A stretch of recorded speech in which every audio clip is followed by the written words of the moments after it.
Good morning, afternoon, and evening, wherever you are, and welcome to another NerdTube Final Fantasy topical discussion. I am here with my co-host, Mage O Rage. How you doing? Doing great. Proud to be here. And down here is the bearded man thing. How are you doing, sir? Oh, I'm glad to be here. It's good to see you guys. So, let's. I'm going to turn this over to Mage O Rage. He's got a He's got a very interesting topic that I'm very interested in delving into. And bearded man thing is just sporting the beard. So let's get into it. All right. So I guess the premise of tonight's discussion is going to be the way that the plot and mechanics interact within some of the Final Fantasy series entries. We each picked one where we think that there are some connections there, and we're going to kind of discuss the plot of the game, kind of make sure that everybody viewing has an idea of enough of an idea to know how to understand the arguments that we make about the plot points tying in or the themes therein, interplaying with these mechanics, the mechanics reinforcing the themes to the player through the game, so that more than just the plot and story scenes convey what the game developers want us to feel and get out of the game. So maybe a little short plot summary, and then break down the different elements of the game that we think have this tie-in, and then maybe listen to each other's thoughts on it, agree, disagree, maybe things that we've missed, overlooked, misinterpreted. So I've chosen to talk about Final Fantasy VI. The day we're recording this actually is the 28th anniversary of the game's release in Japan initially. So I thought it'd be a good time to talk about that. The basic plot of Final Fantasy VI is that you are a group of resistance fighters taking on a massive totalitarian empire that is hell-bent on reviving the power of magic that has been gone from the world for 1,000 years, to basically conquer the world. The magic in this game arises from mystical beings called espers that seem to have a deep implied connection with the earth and its power. Amongst this central thread of the exploitation of this frankly awesome power as presented in the game are themes of the ethics of war, grief, and loss, but mostly, to my mind, sense of duality, the differences in how we see ourselves and how we actually are, what we want to do, what we need to do. And the game touches a lot on hope versus nihilism. It's a really big cast. There's 14 characters, counting the optional ones. You can say there's no central protagonist, no one main protagonist, but for the sake of my argument today, I'll say that there are two main female leads, one tied to each act. Terra in the first act and Celeste in the second, World of Balance and World of Ruin. They're the characters that are involved in the inciting incident for each of the acts, the people who get the plot going, the events happen to them that get the ball rolling. They're the two natural mages of the game, the characters that can learn magic spells without either equipping pieces of gear or pieces of magicite, which is one of the two main mechanics that I'm going to talk about this evening. And the game it's about not only all those things, it's about magic. You're chasing down the source of magic, the Empire's after magic. It's the MacGuffin, but it's big and it's powerful. So magic and then the relic system both have a lot to say about what the game wants us to get out of it, what it wants us to take away, about the dual nature of humanity and the world that humanity finds itself in. Magicite's the main one. That's how you learn spells in the game.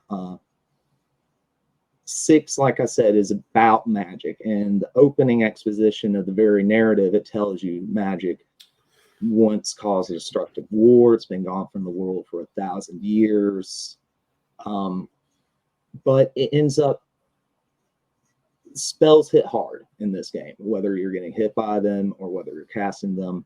Magicite is the main way that you put magic on your team. Everybody except for Maru can cast magic in this game. So, I mean, it's a really big tie-in. Magicite helps you remember as you're going through the game that magic is big. I mean, the stat gains you get are arguably the best way to tweak and maximize your player power. So that keeps you thinking about just how powerful and important magic is throughout the whole game. Keeps you thinking about how the idea of cooperation, not only with your teammates, but with espers that have lent you their power in this form, to end up trying to piece back together what you can of the ruined world.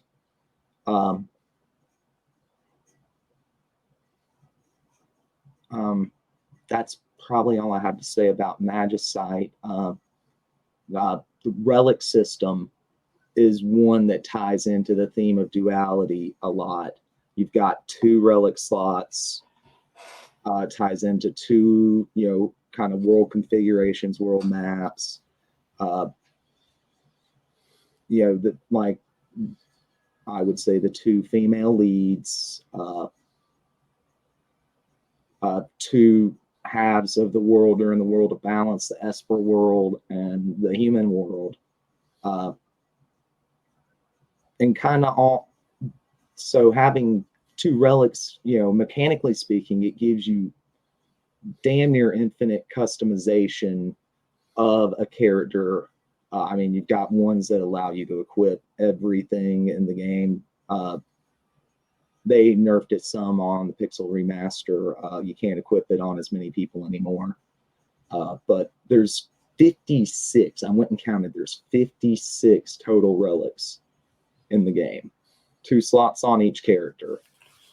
I'm not a math guy. I probably should have done the math. But that's a lot of combinations. So you interact with duality to make the most efficient combination, and then you have to think about teamwork when you set up the relics, synergy, not just between the 2, but with your whole team. So I would say that those are 2 big ways that the game keeps you thinking about its themes and engaging with the plot, even when you're out grinding or moving to your next objective. All right. Mage O Rage, the bearded man thing. You are here representing Final Fantasy VIII. I am. I will say, before we move on, I'd just like to add on a little bit to what Mage O Rage was saying. I completely and totally agree. His take on Final Fantasy VI on the duality of mankind is 100%, in my opinion, accurate. I would even take it so far as to say not only do Celeste and Terra show the duality as the 2 female leads, but almost every character has a duality of self in the game. Locke, the thief, who doesn't want to be recognized as the thief. He wants to be a treasure hunter. You have the twins, the brothers, Edgar and Sabin. One king of a country, one who's traveling monk who just does whatever he wants, has no responsibilities. Their fates determined by the flip of a coin, 2 heads. Absolutely, yes, that's what I'm talking about. The entire game is a total like just a following of duality. No matter which character you look at, Shadow, mercenary for hire, but also hidden life, if hidden you path. really look into the deepness of Shadow as a character, he is also the father of. Forgive me if I can't remember her name. Realm. Sketch artist, yes, Realm. Yeah, You know, and depending on. Final Fantasy VI stands out so much sometimes because every character is its own character and has its own story throughout the entirety of the game. Depending on which character you have in your party, at any given time, you could learn something else about that said character.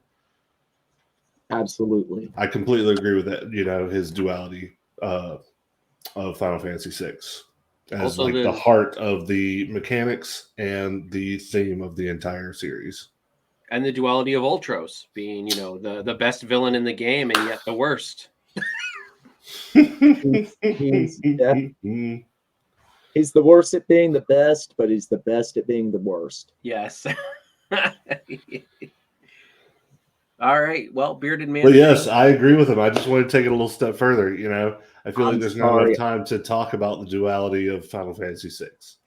That could be its own video in and of itself. I was trying to keep it brief and make sure you guys had plenty of time.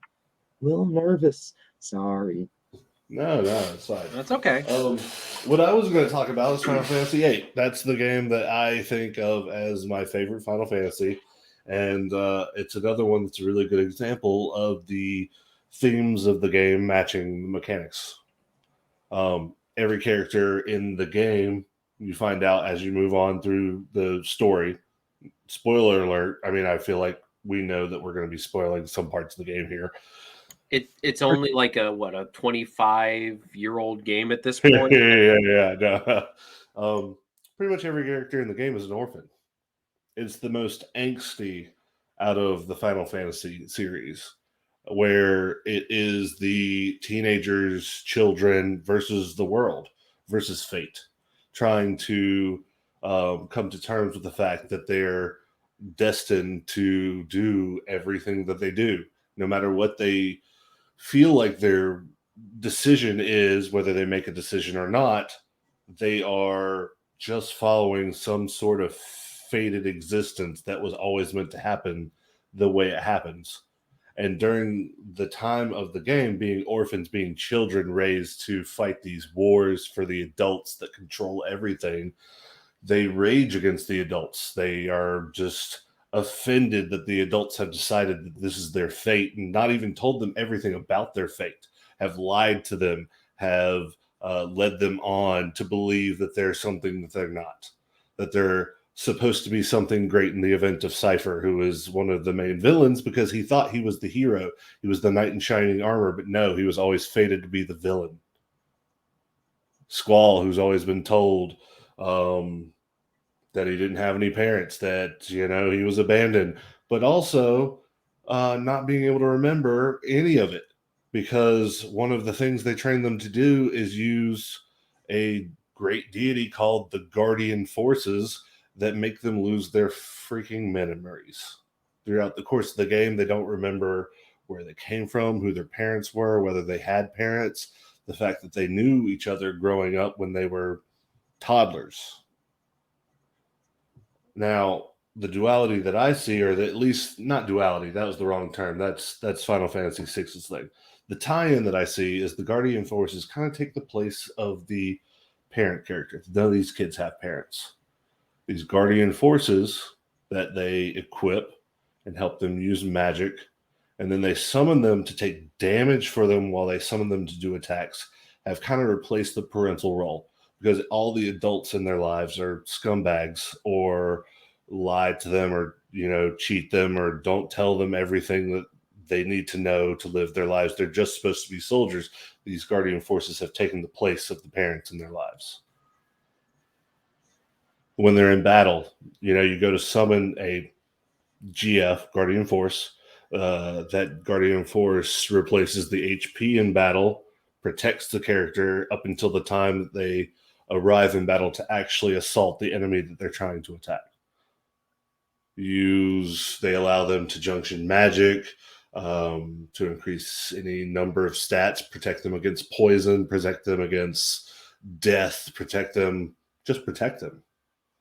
for lack of a better way, because these children have never had a protector in their entire lives. They've been orphans since the day they were born. Not only that, a big part of the game is the card game Triple Triad.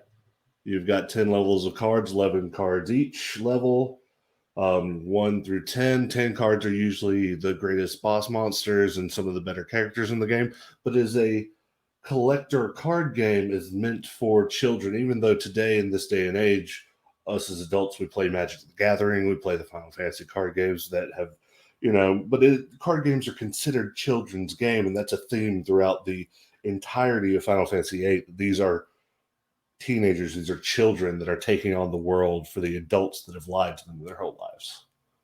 And that's kind of how I see the tie-in there. I didn't expect to hear you talk about Triple Triad, but I like it. Right on. But that's about all I have to say about that. The biggest thing for me is this is an angsty Final Fantasy. They focus more on them being. I know in other Final Fantasies, everybody's children. Everybody's between the ages of 10 to 18, but this one really focuses and tries to really drive home that these are children going to war. Except for Barrett, who's 35. That's Final Fantasy VII. I know, but I just saying. I love Barrett though. I do love. Oh yeah, Barrett. Everybody loves Barrett. Come on, I do love Barrett. But that's the tie-in that I have for you guys. The parental figures of the mechanics of the game to the children that were orphans that grew up to still be orphans, even though some of them were adopted. The betrayal. I didn't really want to do much on the confusingness of Final Fantasy VIII when it comes to the time compression, because a lot of the confusion I feel like it comes from when Squall is talking out loud and then Squall is talking in his head, and you never really and when you first play the game you always think he's talking in his head. But when you finish the game, a lot of people don't realize that some of those are him trapped in the time compression at the end, looking back on his life, reliving his life. A lot of those box statements are future Squall, like, why was I acting like this? Why was I such a turd shit brain? Why was I so cold to these people that I really care about? That's a big thing that doesn't really tie into the mechanics, but it does tie into why the game is so fucking confusing.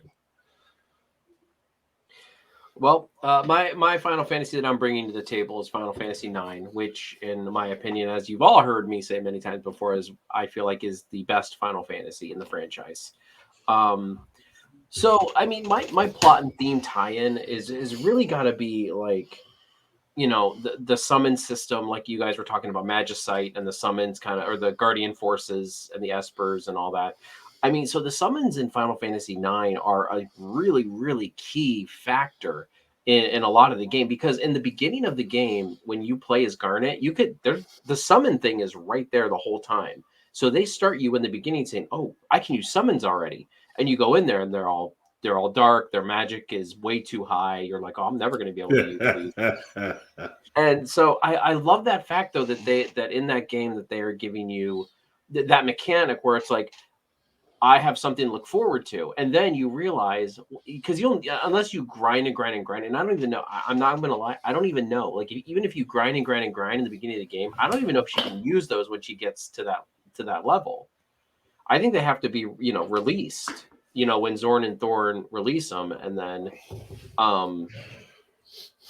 when Zorn and Thorn release them, and then and then you start getting them back after you've started collecting them and stuff. On top of that, you've got Aiko, who also has some of these summoning things, and I know she comes in a little bit later when summons are starting to be used. But yeah, I mean, it's kind of I love that, where it's like in the beginning, from the get-go, you can see that she can summon things, but you can't really use it. you know, and it's just like, and it's kind of like, okay, I can, and I really thought that was cool.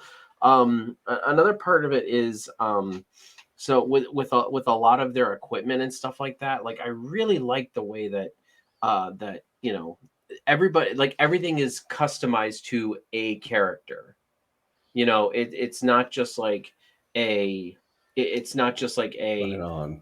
um, you know, because you're going back to the classic Final Fantasy where it's like, you know, Steiner is your typical like warrior, you know, like your typical Paladin warrior type character. I don't want to say Paladin, Absolutely. but like, you know, he's got that. Actually, it's more like a dark knight. Actually, if you think about it, because he's got all the like the magic spells that he can cast with Vivi and stuff.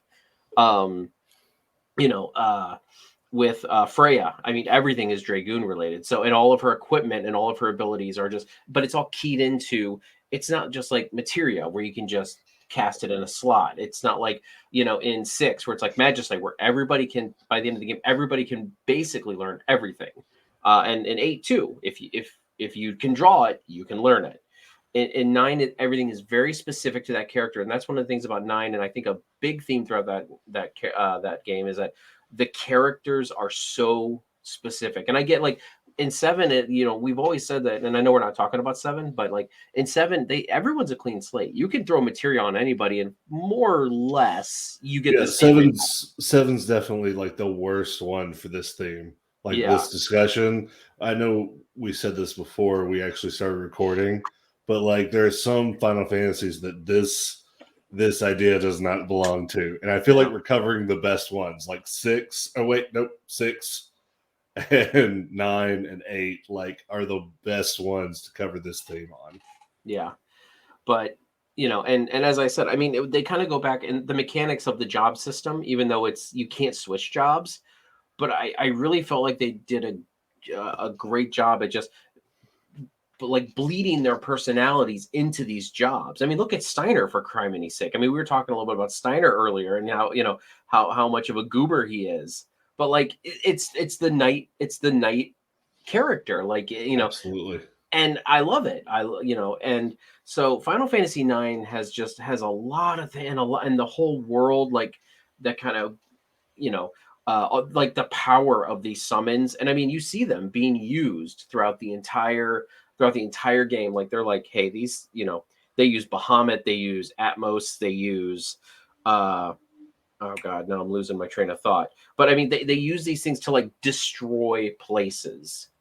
I don't think they use Leviathan anywhere, but like, you know, maybe it was Leviathan, but they use summons to like destroy that. They use Ramu to like teach Garnet how to start using these summons, and like, like, and some of this, like, it's very character driven, and like that's a big part of like character focus. Like Zidane and Vivi, I think, are there with Garnet in the area with Ramu. And honest and truly, you could have taken Zidane and Vivi out of there. They don't really matter. It could have just been Garnet in there learning about herself, and that's why it's so character focused. But it's good to have that interaction, and I feel like that a lot of that is just like they really laser focus on characters and bleeding their jobs into their characters in that game.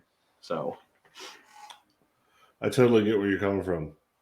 I completely agree too. Like what I was saying with Final Fantasy VI, the duality of everybody is very accurate to the theme of the entire game. What you're saying, Chico, I love how focused they get with each character being like a job class, and yeah. their abilities and their mechanics are all focused on that job class, but so is their story, their Mhm. character development is all built on that job class. You have Steiner as the warrior slash dark mage, just slash dark knight. Vivi, dark wizard. Freya, dragoon. Zidane, the thief. Like, I'm on board with all that, but I would also loop that back into 6 that every single character of 6 also focuses on their special side abilities, have that same kind of job class thing where you've got your thief. Edward is kind of like your machinist.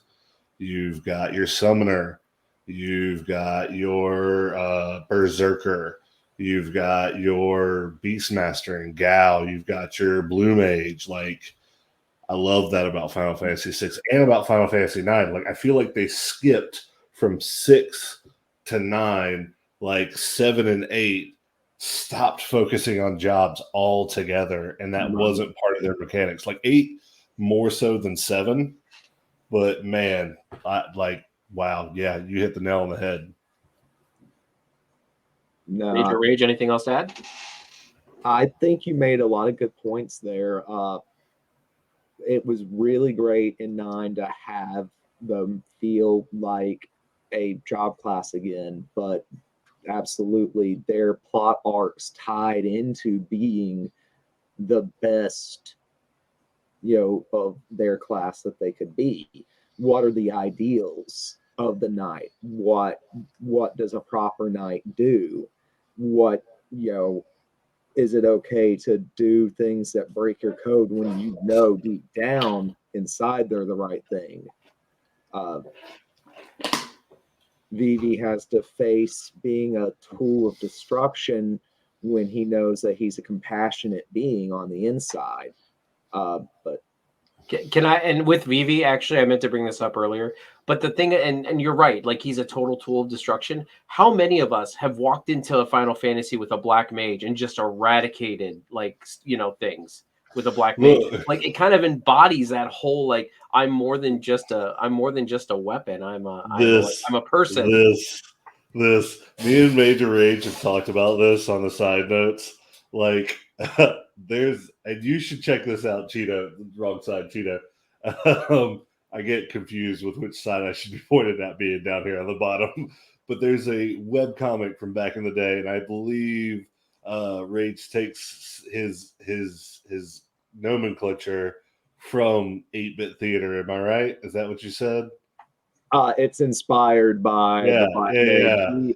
But he likes the Black Mage in 8-bit theater is completely evil and full of destruction. And like, I love it for Black Mages because they're just like, all this dark power. And Vivi is like the complete opposite of all. Yeah. Like complete opposite. He's like a plushie, and I won like a little VV plushie from IGN back in the day. It was like a 1 in 500 thing. I entered a sweepstakes. I don't know where it went. I was looking for it to put up on the display shelf when we started getting ready to talk about Final Fantasy together. Oh man, and that is like a huge part of his character development, coming to terms with that, the fact that he is a weapon of mass destruction. Mm-hmm. And that's what I love. It's kind of like I go back and now I'm kind of crossing streams here with different, but he's kind of got like the Bruce Banner thing. And you remember when Black Widow in Age of Ultron was like, she's like, you have all these guys, you're around all these gods, and I'm attracted to, or I'm interested in the one that he runs from the fight because he knows he can win. And like Vivi, like he could decimate. Like you give him like a flare spell or a meteor, it's like it's done.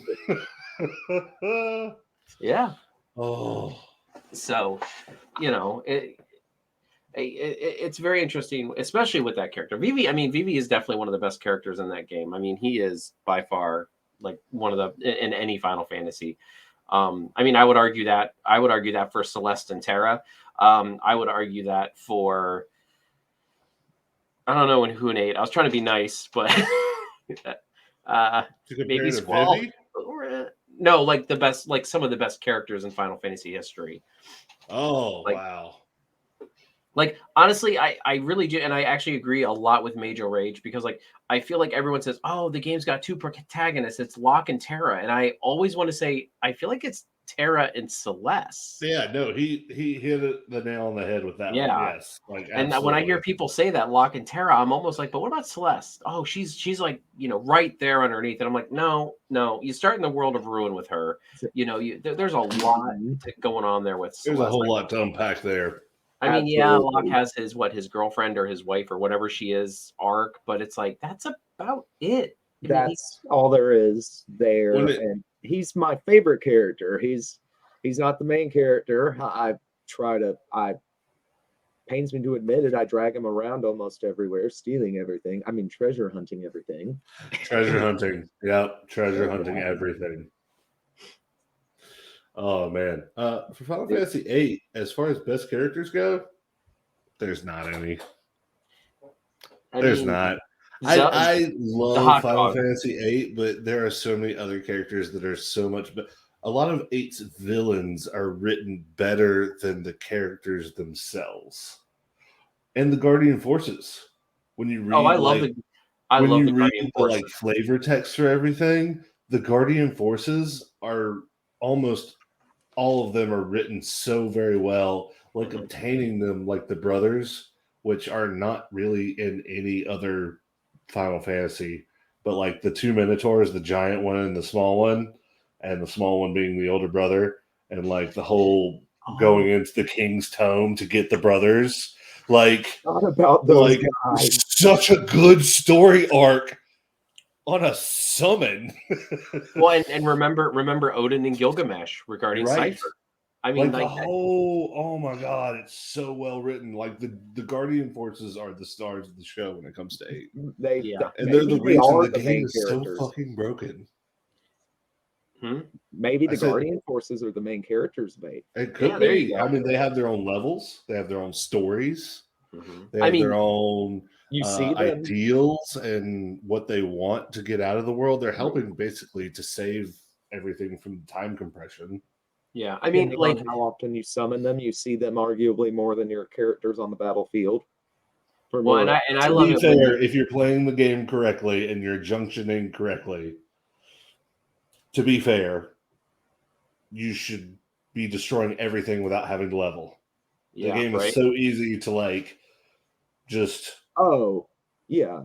Like, I'm sorry. The junctioning is like, it's so broken. Yeah, I mean, like I do love in 8 though how like like even Bahamut has like a somewhat of a story arc. I mean, even Shiva and Ifrit do, because like when you go to the Inferno Cave or whatever it's called in the beginning, like, or the volcano, like you use Shiva on Ifrit. He's like, you have Shiva. If you actually pick her up and start using her, there's a lot of people that miss that in their first playthrough. Shiva? Yes. Oh, I remember getting her. I love Shiva in that game. Well, yeah, I remember getting her too. But like, if you don't talk to the right people and you're not told, so even if you're told to go check your fucking emails, a lot of people, like me included, I was like, emails. I'm a student. I don't check emails, and I ran straight to fight Ifrit the first time I ever played the game. I was like 15 years old. I was like, who checks emails? Fuck your emails. I was gonna say, like, do I have to do dial-up too? That's back in '98. So yeah, that was a long time. So, Bearded Man Thing, where can people find you at? Oh, absolutely. So I have several social media outlets and things that I'm working on. You can find me on YouTube when I finally publish a video at the Bearded Man Thing, but also on Twitter at TB Man Thing. And for the most part, I publish on Twitch as the Bearded Man Thing. Yeah, and I'm already following him on. Oh man, it was such a pleasure to have you guys in my stream that night. That was such a good time. Oh yeah, we I can't wait to see, because as I said, I love like Final Fantasy marathons and stuff like that. So I've started with the first, and I'm almost done with it. I think I'm going to be trying to fight the Final Fantasy 1 super boss, Warmech. Yeah, Warmech. I'm right there at it. I'm at the spot. I'm a pretty good level. I have a lot of items. I say, isn't he in myself? Yeah. And the Pixel remasters have the quick save option. So even though I'm not in the overworld, I could do a quick save and leave it there. And I'm gonna try and fight it. I've seen this fight. I've never actually done this fight before. It's rough, buddy. Yeah, that's I looked up a couple of things, and he like deals, hundreds of damage to every party member on almost every turn, and I'm only like level 43. Yeah, I'm low. Like But you're doing some good damage the other night. I think you've got a you shot. know, I felt like I was over leveled for a long time, but then I kept pushing and I kept pushing, and now I'm at it. Like I'm literally in the hallway where I last saved, and I'm only level 43, and I've used a lot of my magic up to this point. So Gotta let me know. I gotta see this. yeah, I'm looking forward to at least giving it a shot because it'll be the first time I've ever fought it. And I love super bosses. I love super bosses. So we'll see how it goes. Yeah, Ozma, greatest super boss ever. Mm. No, not really. All right, Mage O It's a lot Rage. better than Evil Eye. Yeah, right. Oh yeah, I know. That's true. Mage O Rage. Is there any kind of things you want to plug or put out there? Or I'm going to be starting my own YouTube channel soon. It's going to be Mage O Rage here on YouTube. I also do some Twitch streaming sometimes. I'm Gilder37 over there. all right. Well, everybody, thank you very much for joining us for this topical discussion on Final Fantasy. Guys, it was a great discussion. I had a very great time. If you can, out there in YouTube land, if you can, please consider to give us a like. Leave a comment on what you thought of our discussion, or if you have anything to add about any other Final Fantasies, Final Fantasy 12, Final Fantasy 2, Final Fantasy 8, Final Fantasy 15. Oh God.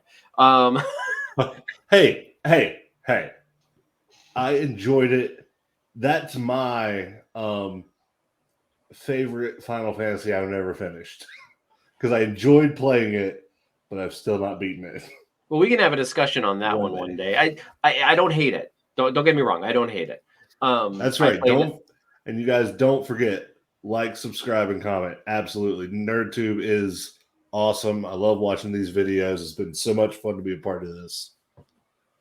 All right. Well, with that all being said, and Bearded Man Thing just plugging us away. I love it. Absolutely. We will catch you guys in the next one. Catch you later.